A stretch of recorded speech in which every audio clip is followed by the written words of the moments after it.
Can God punish us for not believing? Is belief really a choice? Imagine standing before God after you die. God asks, "Why didn't you believe in me?" And you answer, "I searched. I questioned. I listened. I wanted to know the truth, but I simply wasn't convinced." Now imagine God saying, "You weren't convinced, so you deserve hell." Would that be justice? Or would it be punishing someone for something they couldn't simply choose to do? Because here's the uncomfortable question. Is belief really a choice? Think about it. Can you choose to believe that 2 plus 2 equals 5 when you're completely convinced it equals 4? You can say it. You can pretend. You can repeat it 1,000 times. But can you genuinely convince yourself that it's true? Probably not. That's because belief usually comes from being persuaded by something or someone. Evidence can persuade you. Arguments can persuade you. Personal experiences can persuade you. A trusted person can persuade you. But you can't simply command your mind. Believe this, and expect genuine belief to appear. You can choose to search. You can choose to listen. You can choose to investigate. You can choose to remain open. But you don't necessarily choose the conclusion you reach. And that creates a serious question about God. Suppose you investigate religion honestly. You read scripture. You study philosophy. You listen to believers and non-believers. And after all of that, you honestly say, "I don't know. I'm not convinced." What exactly did you choose? You chose to investigate. But did you choose the conclusion? Maybe not. And there's a huge difference between, "I don't believe God exists," and, "I hate God, and I refuse to believe He exists." The first can simply describe someone's lack of conviction. The second is an intentional rejection. Those aren't necessarily the same thing. An everyday example. Imagine you're sitting with a friend. Your friend suddenly looks toward an empty chair and says, "I'm talking to God. He's sitting right there next to me." You look at the chair. You don't see anyone. Your friend continues, "God is speaking to me right now. Can you hear what He's saying?" You listen. You hear nothing. Your friend says, "He's right there. You just need to believe." Would you be able to simply choose to hear God's voice? Probably not. You could pretend. You could say, "Yes, I hear Him." But if you genuinely hear nothing, you can't simply force yourself to experience a voice that you don't perceive. You might remain open to the possibility that your friend is telling the truth. You might ask questions. You might investigate. But until something persuades you, you remain unconvinced.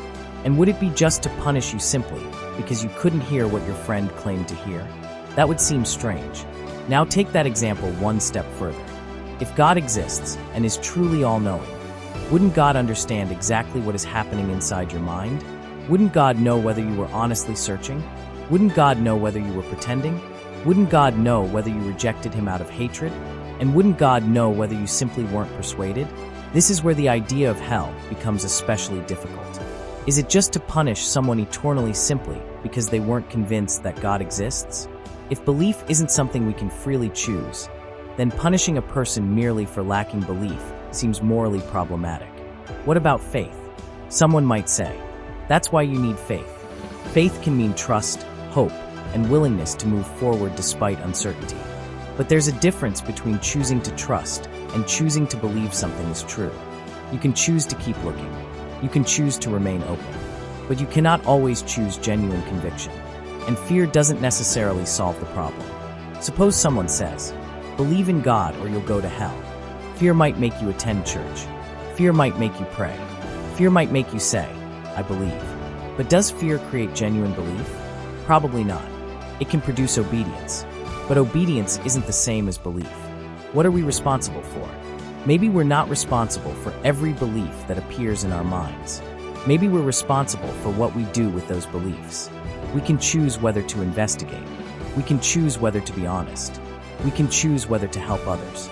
We can choose whether to deceive or hurt people. We can choose whether to continue searching for truth. But we may not be able to choose the conclusions our minds reach.